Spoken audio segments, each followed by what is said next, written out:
Okay, we're live. Welcome to How to Build Your Own Home every Thursday from 5 to 6 p.m. Mountain Standard Time. We have an awesome realtor here with 20 plus years of experience and a builder with about the same number of years experience. So altogether, we're 40 years old. We do this every Thursday. We're happy to do that. I'm going to jump right into some questions here. I do have some thoughts on my mind, but I really want to get going with some questions here because last week we ran out of time. We went like a few minutes past 6 o'clock and we still had questions. We didn't get to them all. So I don't want to miss out on that opportunity. This is from a student, and I promised I'd give this one first so that she can come to the live chat and listen to it. This is from KK, Cam, and the last name's with a K too. So we're both KK. That's pretty cool. Hi, Keith. Thank you for all the course material and the videos you do for all your students. I bought a piece of land about 35 minutes from my current home. I would like this house to be a rental or a spec home for myself. It is about 1/4 mile from the lake, and it is in a quiet neighborhood. I've run into a conundrum, and I can't seem to find a good answer. The structural engineer said the footer for the house is 18 inches wide times 14 inches high, and the stem wall will be another 10 inches tall at the back of the house, making the stem wall at the front of the house to be 4 feet tall. I did geotechnical survey and it looks like I have solid limestone on which I need to build. Can I pour a footer directly on the limestone? I can't excavate the limestone as this would be too expensive. Any thoughts on how I should go about doing this? Thank you for your answer. This is Craig. And I guess his wife's name is with the K, Cam, Craig and Cam. It depends on making sure you have your frost depth. I don't know where you're building, but I'm assuming with a stem wall, you will have a frost depth, but I'm not for certain. I don't know. I'm just making a guess on that. So given the fact that you only have 10 inches tall of a stem wall, I'm reading that 10 inches. I didn't see 10 feet. It says inches. And so then it's 18 inches wide and 14 inches high. That's your footing. So only another 10 inches would give you a total of 24 inches in height on your stem wall. So I'm not assuming that you have a frost depth. I have a frost depth of 36 inches. Right there, you've only got 24 inches. So you're probably in the Midwest, somewhere south, I'm guessing. But limestone is super, super solid stuff. The pyramid is built on limestone. So you want to just double check with your geotech engineer. And if you have the elevation is just right. You do not want to have to dig into that limestone. You do not want to have to hammer that out. You want to be able to build on top of that. And if they did any core samples, usually with a situation like that, they can't do a backhoe 12-foot sample. They come with a drill, and then they will drill down to see how far down the strata is. And if you've got 10, 15, 20 feet plus of nothing but limestone, that's going to be pretty solid. It's not going to go anywhere. So just double check with your geotech engineer. Your report should indicate how to ameliorate the topsoil. And when you do get down to that base bed, they call it bedrock, then you should be able to build right on top of that. But double check with your geotech engineer. And again, it's if you have a frost depth, that frost depth it's probably really shallow. I'm assuming you're probably in the panhandle of Florida, or you're in Georgia somewhere south like that. Because if you were further north, I know that frost depth would be 30, 32 inches, as high as 42 inches way up in Maine. So that's the only worry I have is on that frost depth. So I hope that answers your question, Cam. Again, that was from Cam, KK. All right, thank you for that. Let's jump into some questions real quick, and I do have some stuff on my mind. I may just wait till the very end to do that. We have a celebration. Okay, Canning, is that C Manning 3? Hi, student here, closed not alone, and we'll be getting our permits next week, building Ogden, Utah. Now, you've got a very a cold frost depth up there. Modified sunset plan. Thanks for all you do. Very great. That's awesome.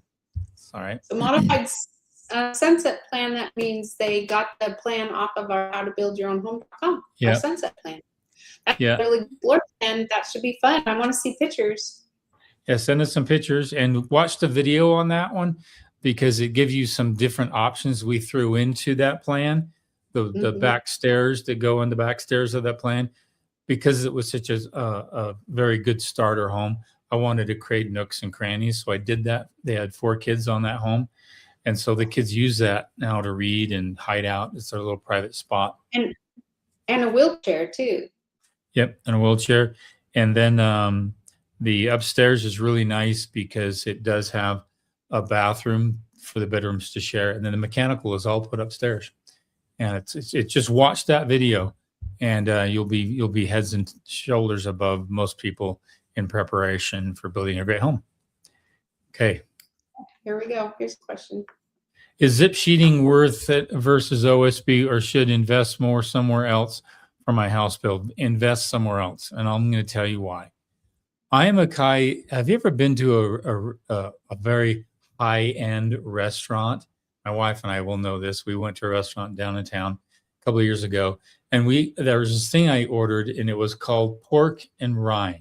Okay, pork and rind, and the rind was watermelon, and it was like $36 for a plate. Okay, and it came with 4 pieces of pork and a couple of pieces of watermelon. I've never walked out of a restaurant feeling so unsatisfied that I made it known to the host that I felt unsatisfied, and we went and had dinner somewhere else. We went out twice that night. So what I'm saying here is $65 and we were hungry. It was terrible. So what I'm saying here is if you look at the zip sheeting, you're getting a very small coating, okay, on the outside of what's typically OSB sheeting. That's all it is, a very thin coating. And for what value is that going to give you? You could put on regular OSB, put a nice synthetic on there, like most people put on there, and then put a thick layer of mineral wool. Could be 1 inch, 1.5 inches, 2 inches, 3 inches, whatever you can afford. That's going to soundproof your home. It's going to give you a higher R value. It's going to give you a fire rating that's superior to anything else that's out there. I could go on and on. So I go for something with more meat. And I wish that dinner I had more meat on it, but it didn't. So too often we hype something in technology, but if you look at it, it doesn't add structural strength. It doesn't add soundproofing. It doesn't add fire. You start adding all the things, and the zip sheeting does nothing. All it does is seal off your home. Well, if you know me, I don't like to seal off my home. I like my home to breathe. Every industry, every building that I've ever studied over time, the ones that last are the ones that allow for some breathing to take place in that home. Why take a risk and have to have makeup air and have all these different systems, electronic systems to keep air movement in the home? So I put it in meat. And meat to me is thicker blanket, beefier walls, a better technology overall, not just something with a coating on the outside of your sheeting. I mean, I hope I could go on and on about this, but you get my point. Don't go to something that's just, I'm still hungry. You know? Okay, here we go. Here's another I'm glad one. I'm starting with questions right now because they're coming on real quick here. This is from Heck 37, living currently in New York, but bought land and looking to build in Timberlake, North Carolina. Because I'm on a watershed area, I could only clear half acre. Guy is charging me $20K to clear and haul away. Thoughts? And she said half acre. Wow, half acre is about, I know exactly how big that is. It depends on how big the growth is. So if you have growth that's like this, a foot or 2 foot in diameter, I could see that. But if your growths, tree growths, or maybe like that round, that could be a little cheaper. But the real problem is the root structure. You have to have all that root structure removed in order to build something. And when he clears that, he has to clear out the stumps. Double check on that. I've seen guys just come and clear it and say that they're all done, but you've got all that organic matter in the ground that you've got to pull out, So you have to get to the native soil so then you can build on. This lot next door, I wish I could show you. We took out all the trees here, and I told to help save her some money, don't pull out the stumps. I want them to rot for a couple of months, and they did, and they were easy to pull right out. And some of them are already gone. And so I left it cut up about 1.5 feet. And this is something to think about. You want to find out that estimate. Look at the estimate. Does it include removing of the stumps? And if it does, that's actually not a bad deal, depending on how much is there. If I saw a picture of it, that would be great. Contact me through the online course on how to build your own home, and then I'll exchange my email with you, and then you can send me a picture of it, and then send me the actual estimate, because that's a quick one for me to say, wait a minute, that's kind of pricey. But to me personally, I just go rent a mulcher, get a couple of chainsaws, and have fun with the family. That's just me. And for 20 grand, you can buy yourself a mulcher, because it looks like you're going to have to need a mulcher anyway.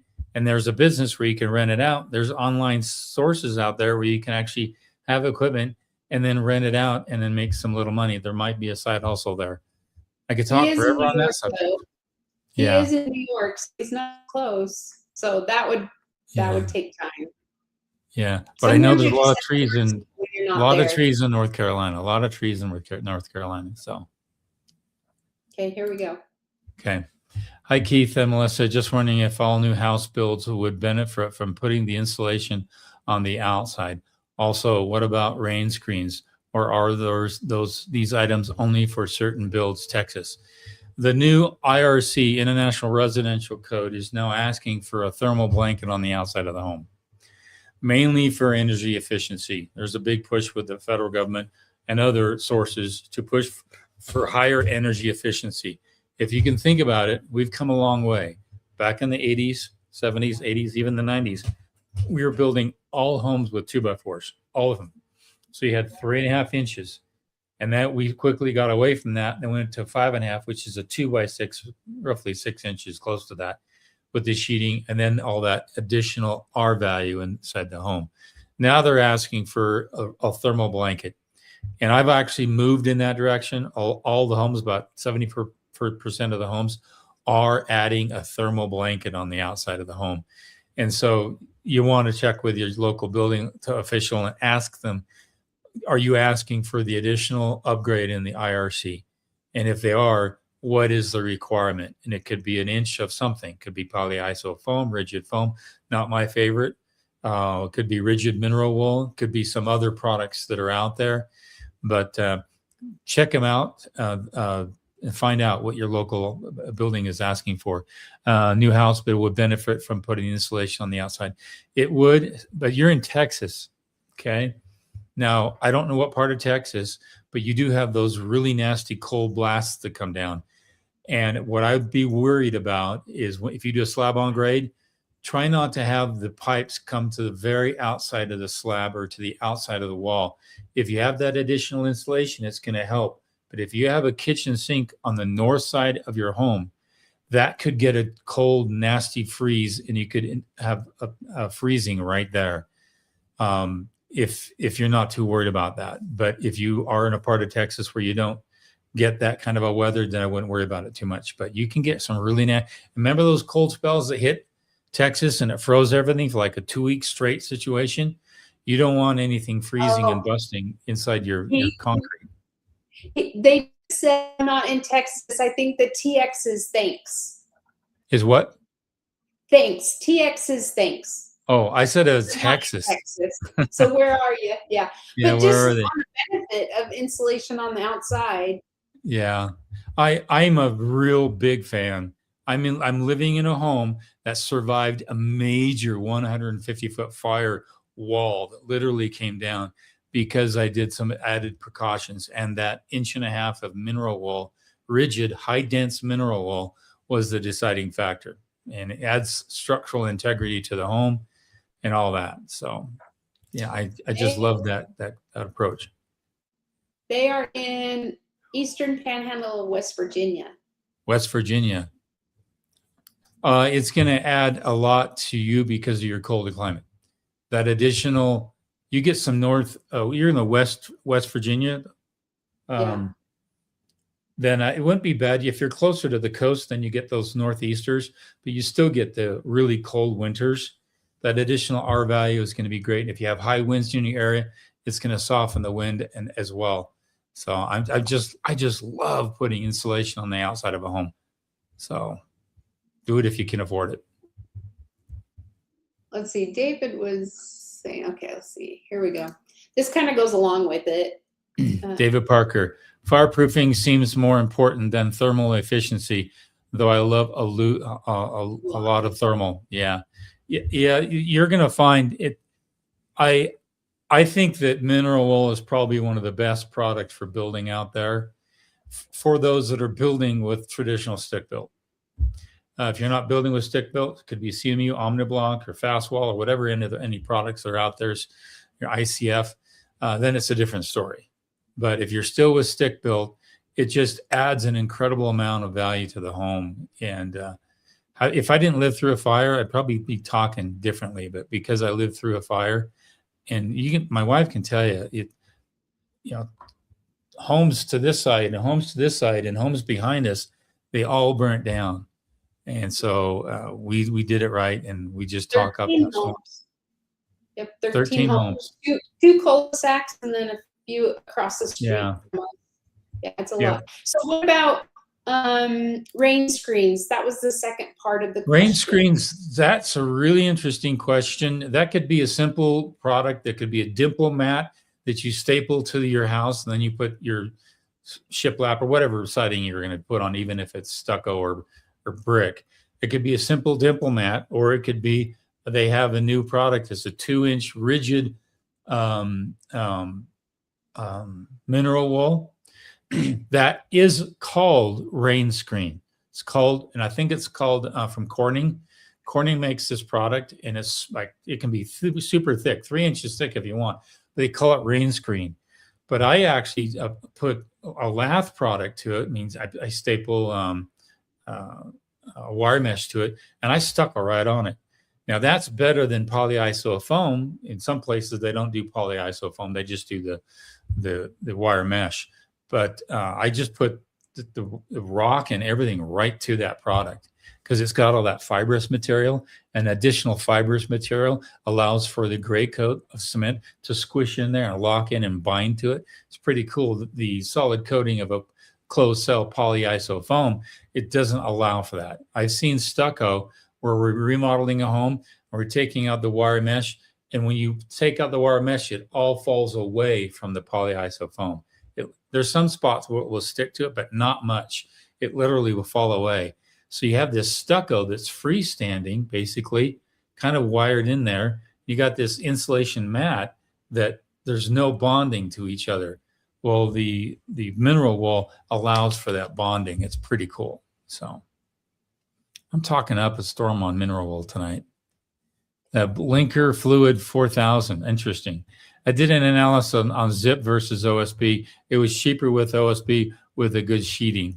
Yep. Yeah. And why not just save the money and put it somewhere else, or just, get into a home a little more affordably. All right. Now it's, the zip sheeting, I do like it on the roofs for some applications, which we can talk about later on. Do you think zip OSB roofing is worth the money? There we go. There's the question. If you were building in a high altitude climate where there's a lot of snow, and your framing is going to happen right up against a snowstorm, and you say, I'm going to order zip, we'll get the tape, we'll get it up there. As you guys are sheeting, please put the Sika tape on there, get it all done, and it's dried in that fast. And that's worth it, because that could sit up there considerably for a long period of time while you're getting other things ready and done. You wouldn't even need to do any dry in. You could actually save money on the dry in. I usually, in inclement weather climates, high altitude or just bad weather climates, I actually use all ice and water shield over the entire building, because I want it dried in as quick as I possibly can. And a lot of people, there's a home just down the street here being framed. The roof has been exposed now for 2.5 weeks, and we've had 2 rainstorms. and all that gets in, rusts the nails, and does a number on the frame structure. There's no reason to leave it exposed like that. And zip sheeting is great for that particular element. If you're pressed and you can't get roofers there and they're so far out, or you're doing it yourself, you want to weigh the cost to find out what the savings would be, or what the additional cost would be. But I've done that before. But my roofers are pretty quick. They get on a job really, really fast.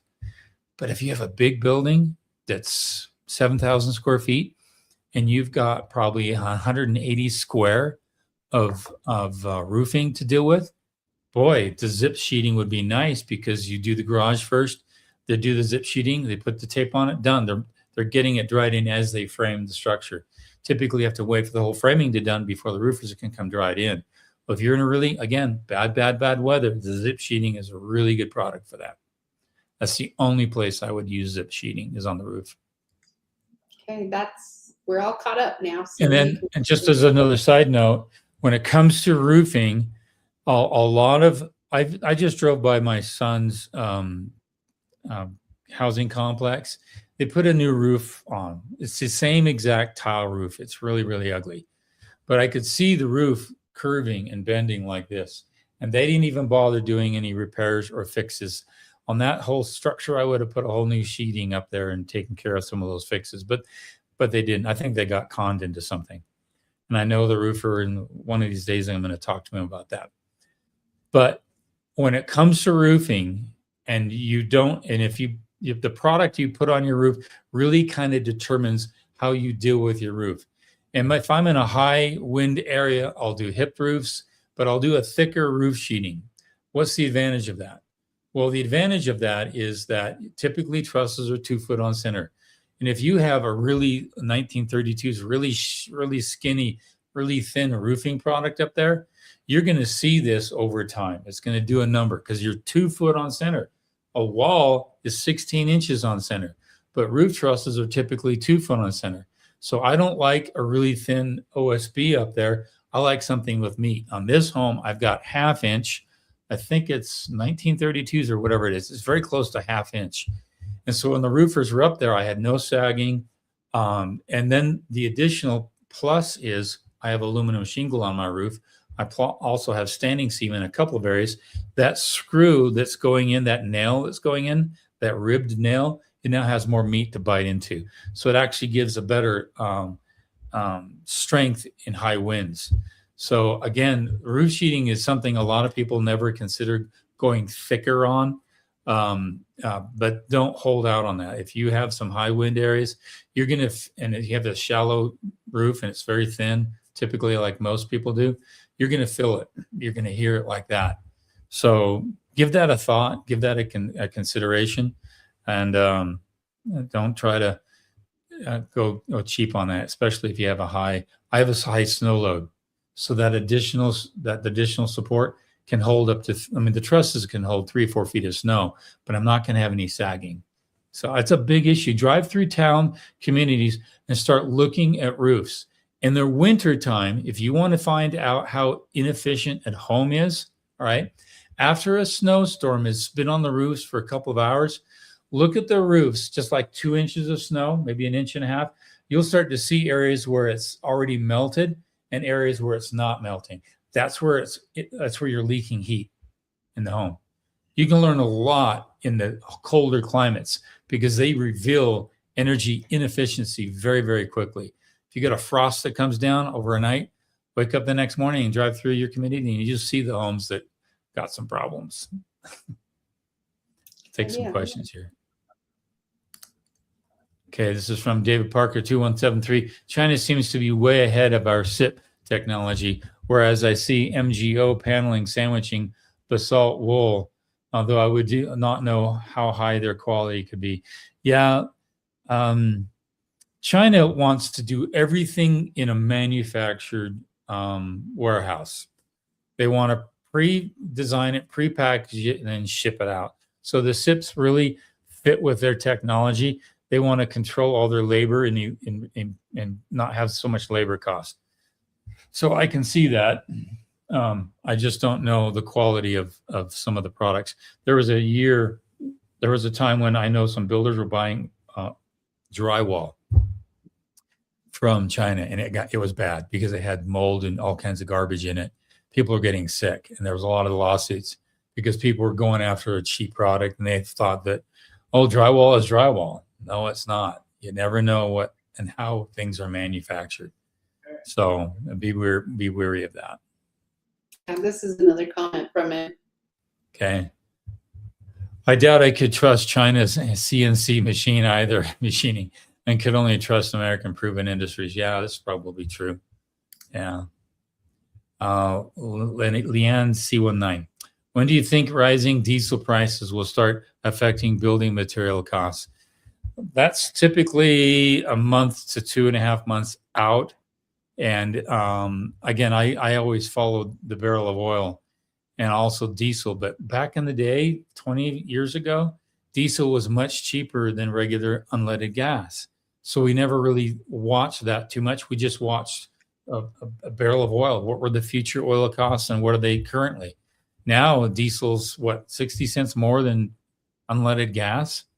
And so that can get to be an issue.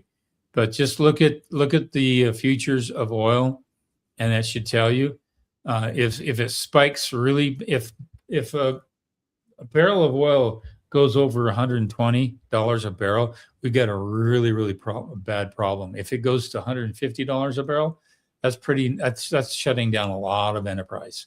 So just keep that out. I don't know what the price of oil is right now. I have some good news, honey. I've heard from a lender that there's talk of the interest rates dropping in September. Yeah, right now oil is a $93 to $83 a barrel.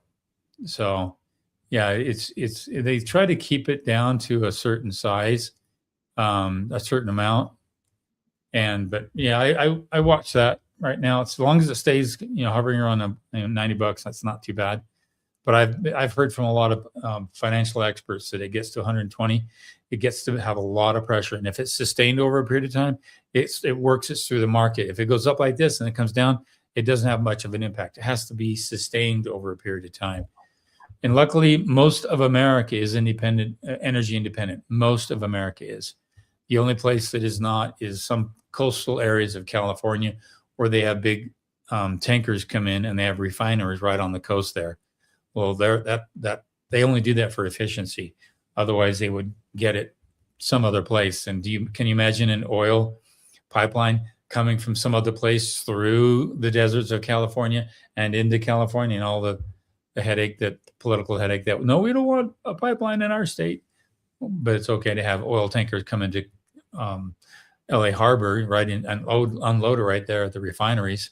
So they could be energy independent, but they're not. Sorry about the delay there. Okay.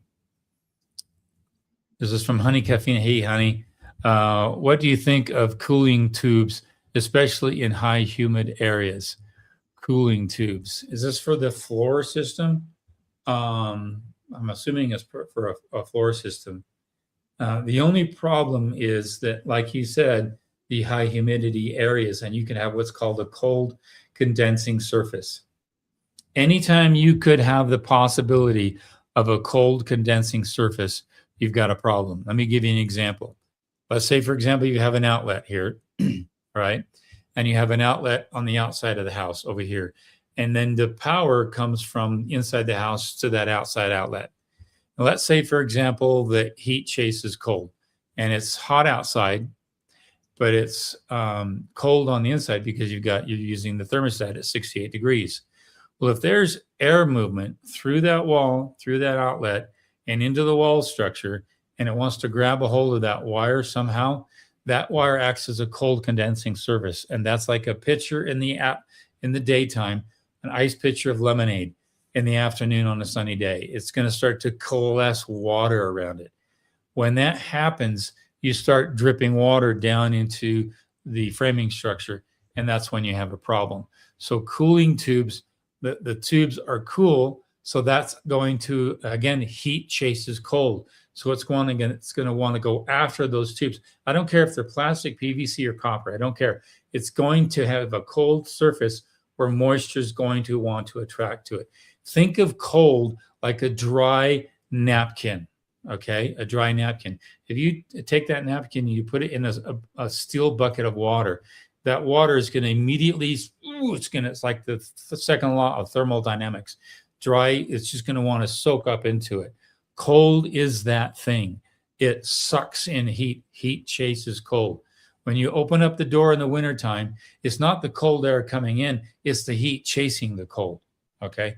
Think of it that way. And so that's a risky thing just based on the science alone. It's something I would not want to risk, especially in a high humid environment.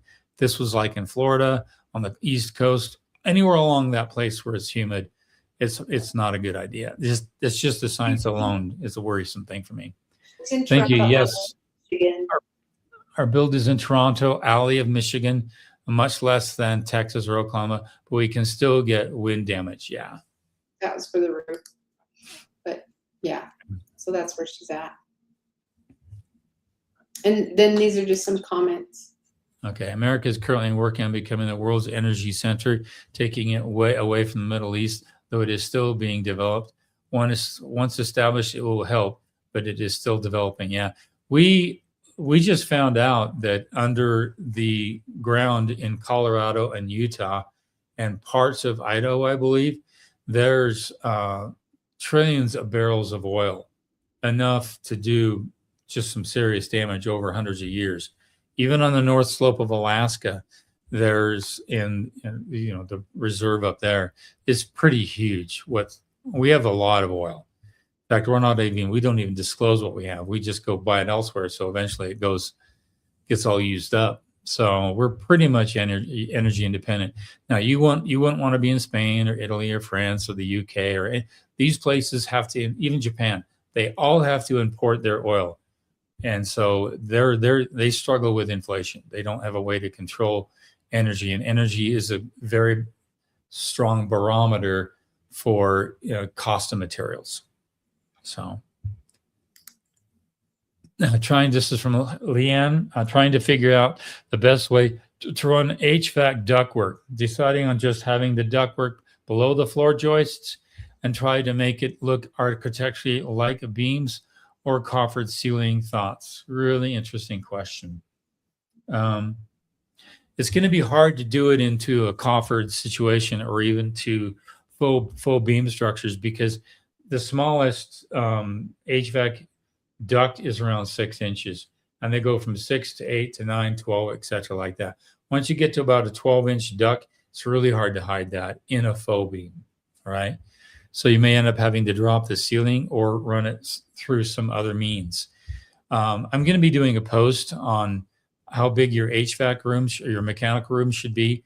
And I'm going to include in that the biggest frustration homeowners have during the course of the framing structure is when the mechanical comes in and does their number.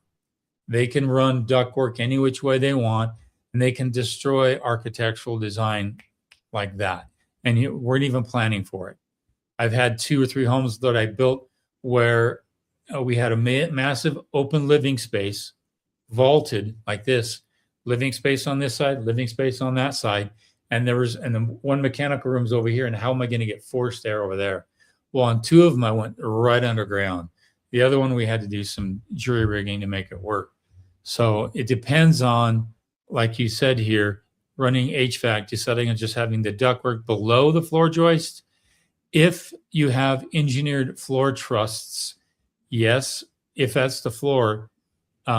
But if you didn't have engineered floor joists and you're using TGIs, which is solid OSB with some T's on the top and some supports, then you're limited on how big you can cut that hole.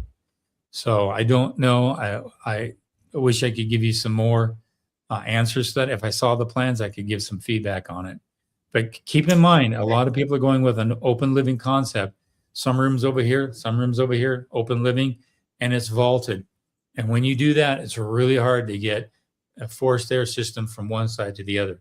You have to think through that and how best you can do that. And a lot of times the framing structure with an open vaulted, you're dealing with a scissor truss. And what's a scissor truss? It's trusses that are like this, and they get really skinny towards the end of the walls, and it's really, really hard to fit a ventilation system inside them. And that ventilation system is right up against the roof. It's not buried in 18, 24 inches of insulation. It's right up against the roof. So when you turn that heat on or turn the cooling on in the hot of a summer, you're going to feel that hot air for a few minutes until the ductwork starts to get cooled down. So again, a lot of things to think about when you're talking about getting forced air through your home. That's it for now. Okay. I wanted to talk just a little bit as we get some other people that want to have some questions on is the possibility for inflation. All right. And I'm not an investment advisor, but I just want people to be aware of that. And it's a really big issue. This is greater than watching the price of oil go up and down, because everybody knows that affects delivery costs and manufacturing costs. That's a big, big thing. But what people are not aware of is the devaluing of our currency. Your dollar is buying less and less. I mean, I remember back in the day, I could buy a stud for $1.89, a 2x4 stud, 89 inches long, for $1.89. We're now approaching $4. You know, I just bought a 2x6 today for $7.69. All right, a single 2x6 stud, 8 feet long. And so that's inflation. And I've been in the trade now full time, really 15, 20 years or so. But that spike really has taken place in the last, few years, 7 or 8 years. And that's not because of oil going up and down, because although gas prices are up, it's really about the dollar losing its purchasing power.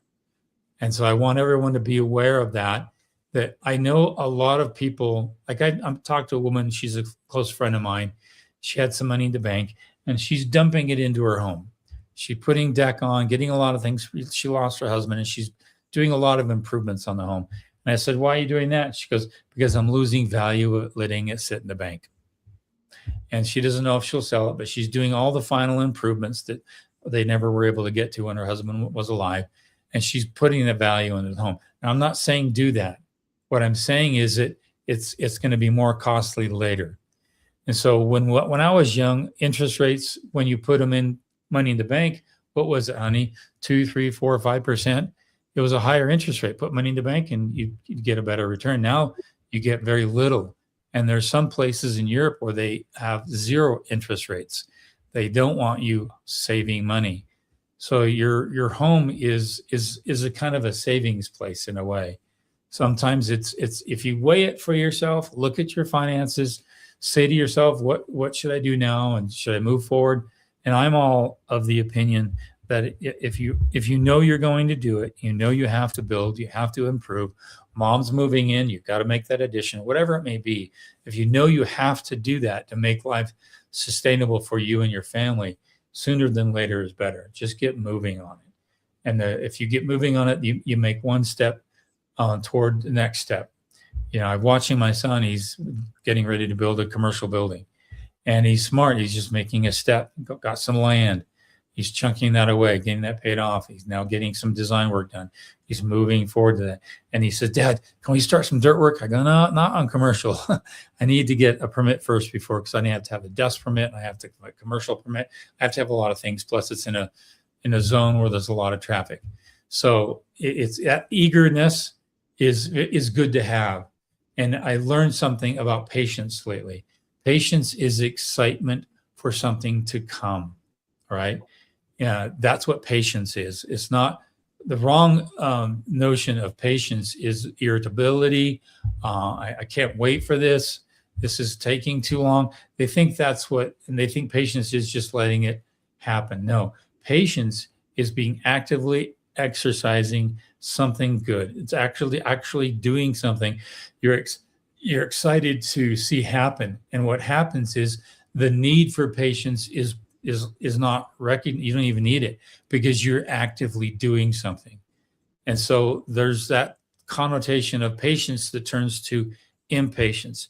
And impatience is when you're not doing anything, nobody else is doing anything, no activity is happening, and you get irritated. I always try to push people in the direction of greater patience rather than impatience. And patience is the actual substance of work that's being done. Oh, I'm happy, and that something's moving forward, and that's all on you. All right, being patient is all on you, and impatience is all on you too. So if you don't want to feel impatience, get actively engaged and move forward, make something happen, and you'll be better off for it. And to be honest with you, I've talked with a lot of builders and developers. They see patience in a unique way. I'm going to buy land. I'm going to clean it up. Then I could sell it. I'm going to buy land. I'm going to clean it up. And then I'm going to get a plat approved with the county or city. And then I can sell it for more because I did all that work. Or I'm going to buy it, clean it up, to do some final plat approval. Then I'm going to develop the land, add some improvements to land. Then I could sell it. Or I'm going to do all that, but plus I'm going to build something on it. See, developers think in those terms. They think in, I could exit here, here, here, or there.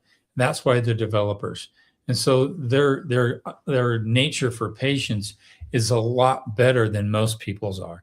Whereas some people think, oh, I have to do this and this and this before I can experience the sell or exit or the completion of something, then they get impatient.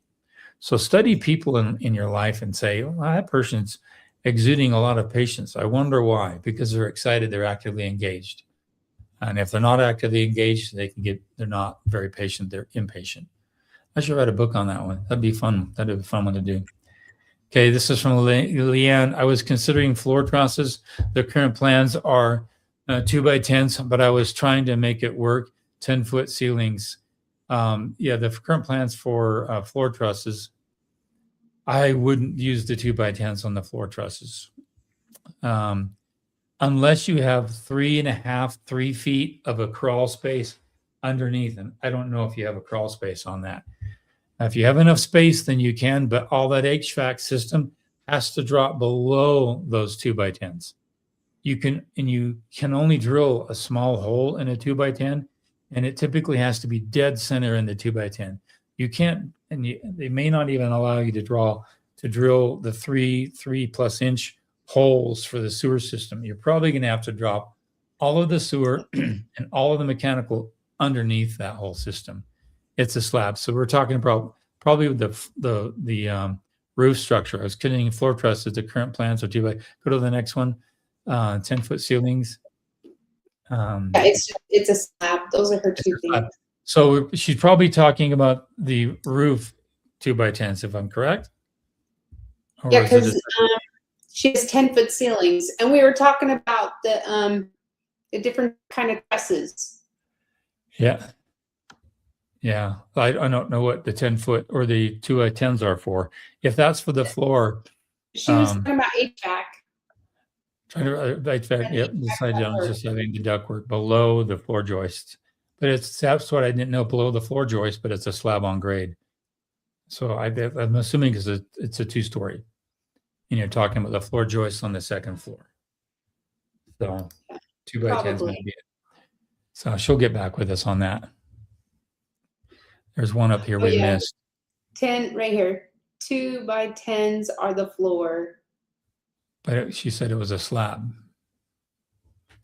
Is that the second floor? It's the second floor. If that's the second floor, and I can see why you're using 2x10s, but I'm going to tell you, you're going to have a real hard time running pipe, plumbing, and everything into those 2x4s, 2x10s. Okay. If you can do an engineered floor truss, it's going to be stable, stronger, and your mechanical is going to fit all into it. So see what the cost would be to do that and find out. And you're going to get 3.5 inches to put that subfloor on rather than 1.5 inches. So your framers are going to love you, and it's going to be a stronger floor on the top. So find out about that. A lot of framers did the 2x10s, 2x12s, all that kind of stuff. But more and more of them have just pulled away from that because they just get the engineered floor trusses, and they're straight and they're level and they're plumb. Those 2x10s, they could curve this way or that way. And you look at it, every one of them has to be perfect. And if it's not perfect, you'll get a crown on top of them, and you could have some challenges with flooring down the road. So dimensional wood is not as effective as an engineered floor truss or floor joist. Okay. Any reason to upgrade to CDX plywood over OSB for roof deck? We'll be using a really high quality self-adhered membrane and Permalock shingles. I would probably just beef up the OSB rather than the CDX plywood. And it depends on plywood has a tendency to swell. And when they put the nails into the plywood, it goes down a little too deep sometimes. And then the wood just kind of bends up sometimes. And it's almost like the edge of a plywood is somewhat weaker than OSB with interlocking flakes of wood like that. When a nail goes through it, it just sits nicer on the sheeting. But I would stay with the OSB, especially with the aluminum shingle roof. And if you do have a snow load, go with a little thicker sheeting, maybe a 1/2 inch or just what is it, 5/8? I think it's 5/8, something like that. Close to 1/2 an inch, and then you'll be really strong. And when they put the aluminum shingle nail in, that nail is ribbed. So when it goes into the sheeting, it goes and it locks in. And so it actually helps hold down the sheeting. It's not like a shank nail that's nice and smooth. It's got ribs on it. And so if you have a little thicker sheeting, it's going to really lock in that aluminum shingle roof much better.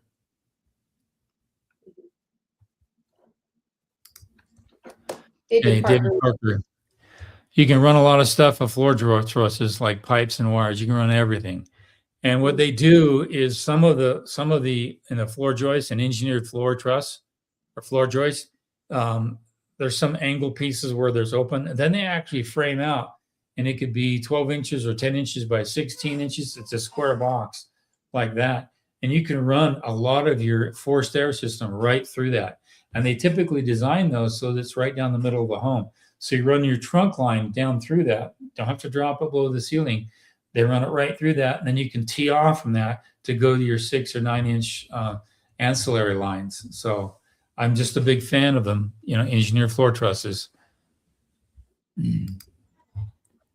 So. Oh, here's her comment. Yeah, I wanted floor trusses originally, but the engineer mentioned the cost, and she changed it to dimensional lumber. It was 2x12s originally, and don't know why he changed it to 2x10s. Yeah, I don't either. Just take your plans and run them to a truss plant, because you're going to get the truss plant to build your roof trusses anyway, right? So they can typically deliver them all at once and ask them what it would cost to do 10-inch floor joists. And then you've solved all your problems for your mechanical. To run the numbers on that, I don't think it would be too much, but it would sure solve a lot of a problem. And you also have to think about the build out after the fact, meaning if they run all that ductwork below, what's it going to cost in lumber and material and labor to just box out all that anyway? So just run all that money right into floor joists. So. Oh, she said, I did get contact with the plan. They told me they needed the engineer plans first. No, they don't. They don't. Just tell them that I want floor joists the same height as the 2x10s in the exact same spot as the 2x10s. They don't need engineering for that. Just ask a price for it, because it's going to be stronger than the 2x10s anyway, and straighter and more flush. And if they need an engineer, don't have your engineer redraft the plans. Say, can you just give me a letter that we're going to swap in engineer floor joists instead of your 2x10s? And if he can do that, that'd be great. But just find out what the cost is first. They don't just tell them replace all the 2x10s with floor joists, same height. See where they go. See what they do. Do you hire a tile installer first, or do you do that through a tile store? Not through a store. You can do that separately. However, some stores will handle both for you. They will allow you to pick the tile, and then they'll pick the grout, sluter, pencil trims, all that kind of stuff, and then they will install it for you. So just ask around. It's not a problem. With me as a builder, all of my tile is installed by my installer. And then the tile is then installed or purchased elsewhere, and then they deliver it to the job site. Why do I do that? Because I can control the quality a lot better. With Yeah, the store, like my tile guy, just saw him about a couple hours ago. And I texted him. I says, "Hey, his name's Wilbur." I says, "Wilbur, I'm going to be an hour late to the job site, but can you do something for me?" And he said, "What do you need?" I go, "I got another a remodel I'm doing. I don't do many of those, and I had a fireplace that was not level. Can you go over there with some thin set, some self-leveling thin set, and level that fireplace?" He did that. He did that in an hour and a half. And I got up, met him on a job site, and he has 7 bathrooms to do some backsplashes for. So I can't call a store and say, "Hey, can you do this for me?" No, I have to be able to work directly with the installers. In fact, that's the way on everything. So, and a good way to find a tile installer, you have a builder association near you, home builder association. You can look up tile people there. Mm-hmm. You can get recommendations from walking through other homes that are being built and talking to those tile people. So you can pick up good tile people. Yeah. Just ask around and you should find someone. Heck 37. Okay. 2660 square foot home. Framer just quoted me $28K, inclusive of floor and roof trusses, sheathing, and windows installed. Thoughts, Timberlake, North Carolina. Give me 1 second and I can tell you what that is going to be. So 28,000 divided by 2,660. That is $10 a square foot.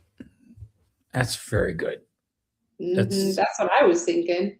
That's very good. In fact, that's probably the cheapest and most affordable I've ever seen in a long time.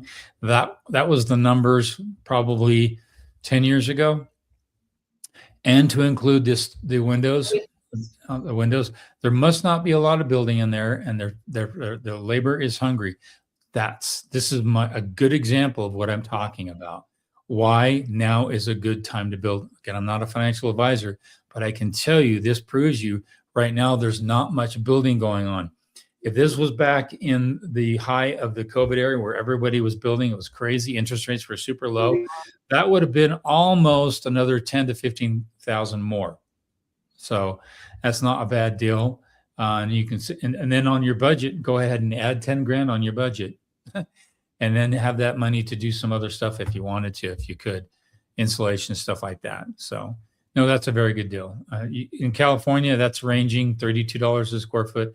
Park City high, tourist area, $35, $40 a square foot. In my area, it's around $14 to $15, $16 a square foot, right around that area. So you're $5 cheaper than my area, and I'm in a very affordable area for labor wise. So, no, that's a good price. This is from David Parker. Sometimes you can save money by spending more upfront. Yes, especially you can save over the long haul. Mm-hmm. And this is where a lot of people just don't get it. And they're temporary. I know people and friends and family and all kinds of people I know, they'll always do something temporary. And that temporary, like a gentleman down the street built a fence, and he's been out there, fixing it already. And a lot of the wood's curving and he had to take off some wood and replace it. It's very temporary. And then he cemented into the ground 4x4 posts.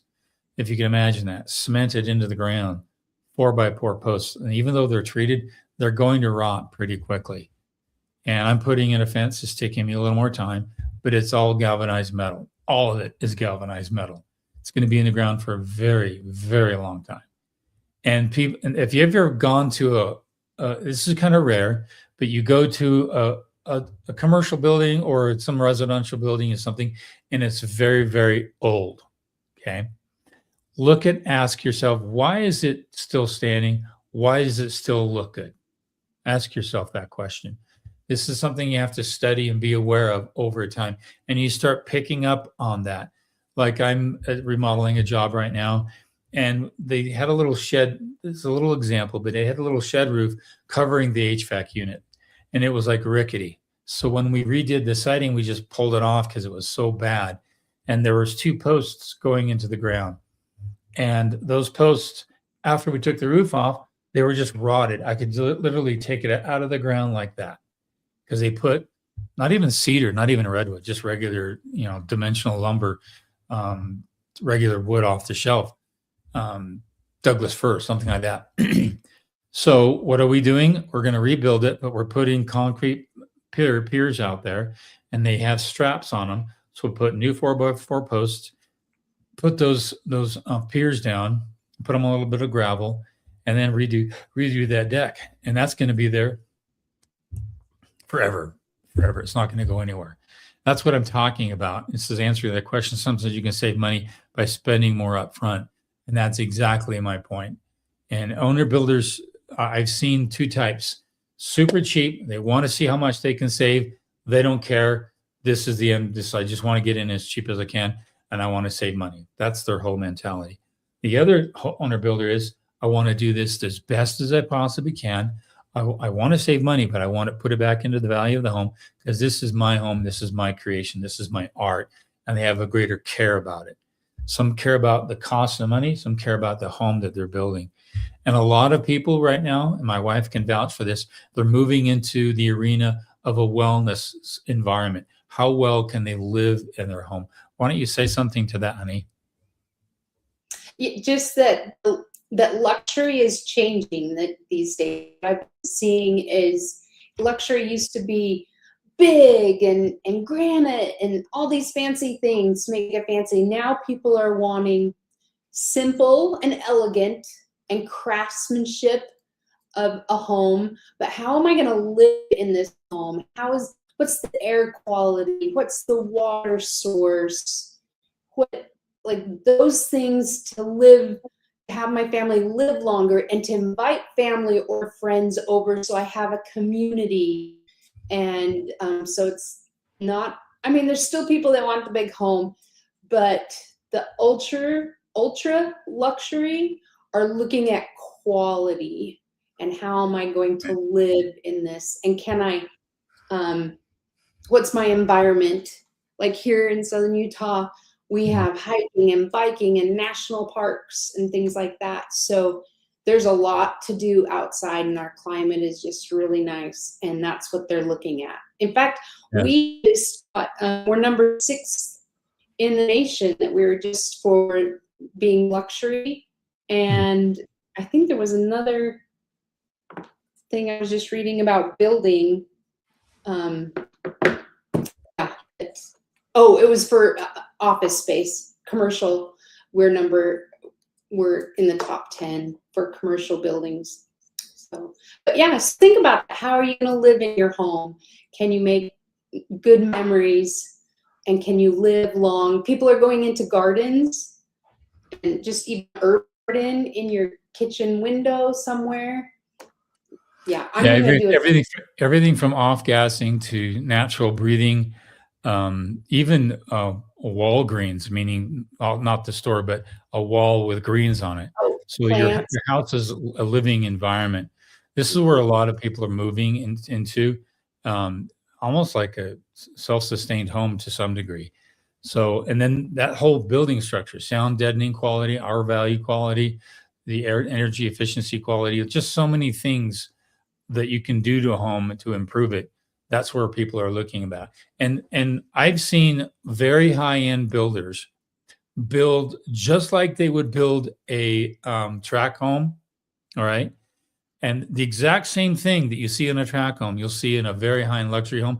They just paint it up, put different lipstick on it, different granite stuff on the inside. But the actual technology, the actual value of the home is the same exact stuff. And this is where people are realizing, I don't want that. I don't want that off-gassing quality. I don't want that insulation you're doing. And I want something better. I want a natural environment. I want, they're pushing the envelope on what's considered luxury or high-end or just really, really custom built designs. And so there's a lot of owner builders that are actually better informed on the value of products that are out there than a lot of builders. Most builders are completely unaware. Why? They don't research. They go to supply houses. They just order what the supply houses give them, because when you go to a supply house, do you see any alternate technologies there? No, you don't, because they've already got contracts with other products that they're going to sell there. So that's why owner builders are going outside the envelope, looking at the different research, reading and watching posts like this, hearing what's out there, and then they're pushing the envelope. And eventually it gets worked down. And now you'll see a lot of luxury builds, because these high-end net worth people, they're saying, why don't you building? I just saw this online. I saw this on, I've got clients like that are research driven, and they will tell me about something, and then they'll push the envelope for me. And then I go out and apply that to my forte. So you're seeing, because of internet and social media, this promoting new technologies, it's waking up the entire arena of what's considered custom, semi-luxury, high-end luxury, whatever you want to call it. And now it's the new thing is called wellness or well-being. And that's right over the top of what you would consider luxury. So, and that's the quality of the build, air quality, sound quality, all the lighting quality, even lighting that actually mimics the natural lighting during the course of the day. I forget the name of it. Yes. There's special name. Circadian rhythm. Yes. Rhythm lighting. So that you're living in almost in a natural environment light, where it's changing, the lighting in the home is changing as the day progresses. It's that sophisticated. That's what I'm telling you. Even to the point where when you go to bed, the dark skies. I mean, it's dark. There's blinds that come down, and you have no light coming in at all, none whatsoever. Oh, and then saunas and plunge, ice baths. Those are the big cold baths. Yeah. Mm-hmm. Yeah. And how is the kitchen? How can I have? How can we eat healthier in the kitchen? And so it looks like we're running out of time. So just quick shout out, the Mall Pearl. Okay.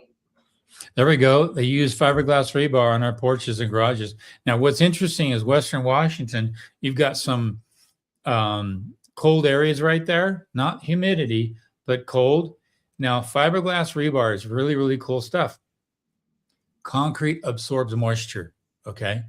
If your rebar is not at least 2 inches inside the concrete and it's close to the outside and there's moisture there, it can work in and start rusting that rebar. That fiberglass helps with an additional defense against that. But with fiberglass rebar, there's no rust at all. That concrete is going to be there forever and a day. China used to use bamboo as a rebar. Well, after about 30 years and 40 years, a lot of the bridges started to collapse, and they didn't know why. They dug into them and found out that the bamboo was rotting, because again, moisture gets inside that concrete. So I've been always wanting to use fiberglass. It's hard. It doesn't bend as well without heat to bend it. So a lot of guys haven't wanted to use it, but I've been wanting to use it for a long time. I'm so glad an owner builder is using it. That's exciting. Yeah, we're gonna have to go visit them. Okay, yeah. We're gonna have to come up and visit you. Oh, we are. Oh, I need to email you. I'm gonna email you. Okay, here's one more. David Parker. I just have to tell you, David, I don't know what's going on with my computer. Come on. There we go. You're making me laugh today. I do crossword puzzles, so I keep trying to design the perfect home with quality and economy concepts. I like running into a lot of walls, pun intended. Okay, there we go. You are great. Thanks for being here, man. All your comments make me smile. Yeah. And okay, Doug has the last comment of the day. I'm a fan of using AI for construction questions. Copilot has helped me tremendously. Yes, it's been very, very helpful researching technologies, products, and you're going to see AI explode pretty quickly here. But always double check too. And the last question there, we'll take this last question. We'll head out. David. I heard fiberglass is superior, but you still need the steel to join cement to a new cement. I heard. Yes, you do. You'll have like your straps, your hold downs, J bolts, all that. They're all going to be metal anyway. But the actual rebar inside the footing and inside the foundation, that can all be fiberglass. And talk with your engineers and tell them, hey, I want to use fiberglass. Look at the specifications on fiberglass to see if it's a certain grade or certain thickness you need, and they'll be just fine. Okay. And then we'll take this one last question. Yeah, sorry, Leanne. So because the trusses would be a minimum of 12 inches, as they do, because that 2x4 takes up space. And the current plans use the 2x10s. They can still do it without the engineer. There you go. They should be able to. No, that's a question. That's a question. Can they still do it without the engineer? They should be able to. And if all you need is a letter saying from the engineer, yes, the 12-inch high will be just fine with engineered floor trusses, and it should be fine. You just don't want to have to pay for the extra cost to the engineer to redraft the plans. Just see if they can just draft a letter and get that approval. But talk to the truss plant and tell them, hey, just do it anyway. Give me the bid. And say the engineer says, okay, you go ahead and do it. Just see what the cost is first. That's what you want to do. Okay. Okay, we're done there. Have we want to forward just a little bit there? Thank you, everyone. You guys take care. We'll be here next Thursday, like every week from 5 to 6 p.m. Mountain Standard Time. Go to how to build your own home on the search engines. Just type it in and give us a comment, give some feedback. That'd be great. Give us thumbs up, all that kind of stuff, and share and spread the word to everybody. We like to help as many people as we can. Until then, we'll see you guys next week from 5 to 6 p.m. every Thursday. You guys take care.